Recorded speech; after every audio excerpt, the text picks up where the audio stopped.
world of the unseen. In the unseen, and the unseen we only know through the Quran and the Sunnah. No person can know the unseen in its entirety except through the Quran and Sunnah. And we have Allah subhanahu wa ta'ala who has been very merciful to us to tell us what is happening in the unseen.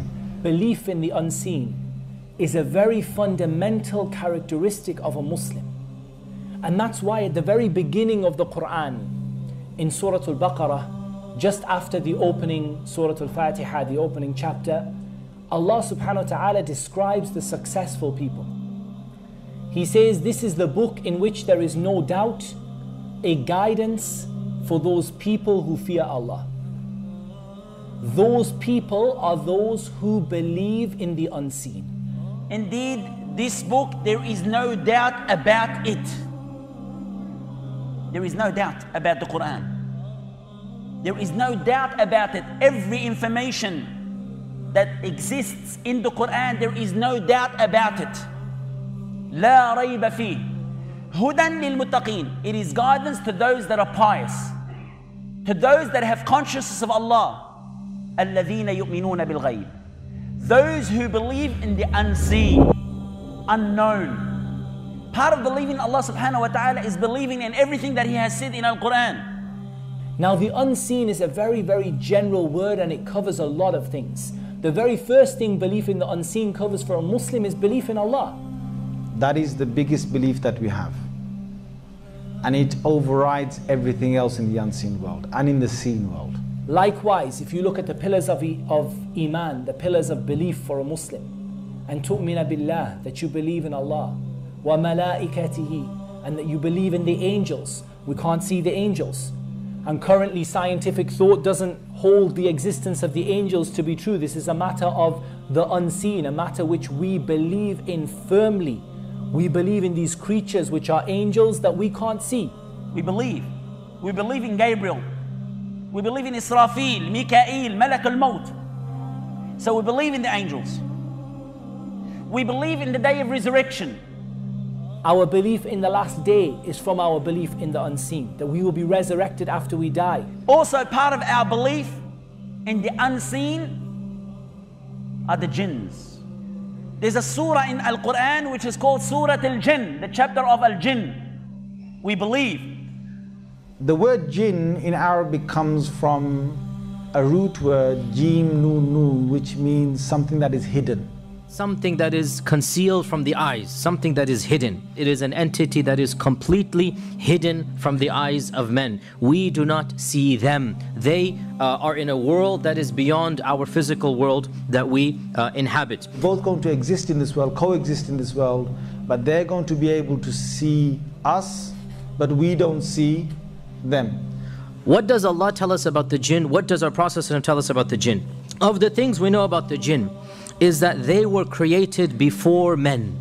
Muhammad sallallahu alayhi wa sallam, he has told us, خُلِقَتْ الْمَلَائِكَ مِن نُور. The malaika, they've been created from nur, from light.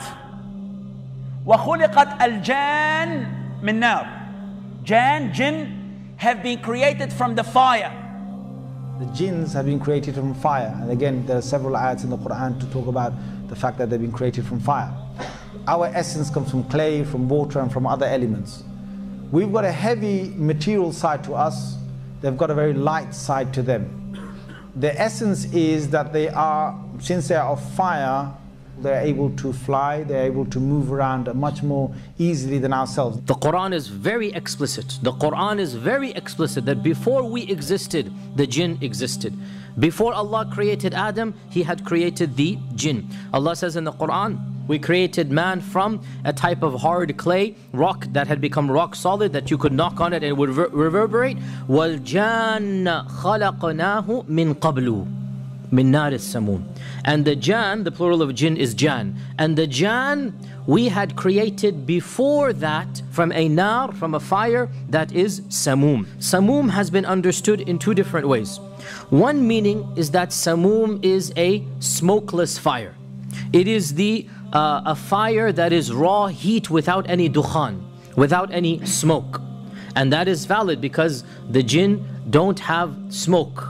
They are created from a fire that doesn't have we don't see the smoke, we don't see the ashes coming down, right? So the jinn have been created from a smokeless fire. Ibn Abbas commented that the corner of the flames, that you have all the different colors, the red and the green and the blue and the orange and the yellow, it has all of these bizarre colors, very interesting colors. Ibn Abbas said that is what they were created from, the very ending of the fire.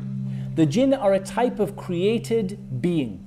Just like Allah has created us, and Allah has created the animals, and Allah has created the birds, and Allah has created the fish. So Allah subhanahu wa ta'ala has created another type of being which are called the jinn. And something that is very peculiar or very special about this particular type of creation as opposed to all of the other animals is that, like human beings, the jinn are an intelligent form of life. So they are not like wild animals that have no intellect. They have intellect and they have free will. The jinns, they eat and drink and they get married and they have children like us.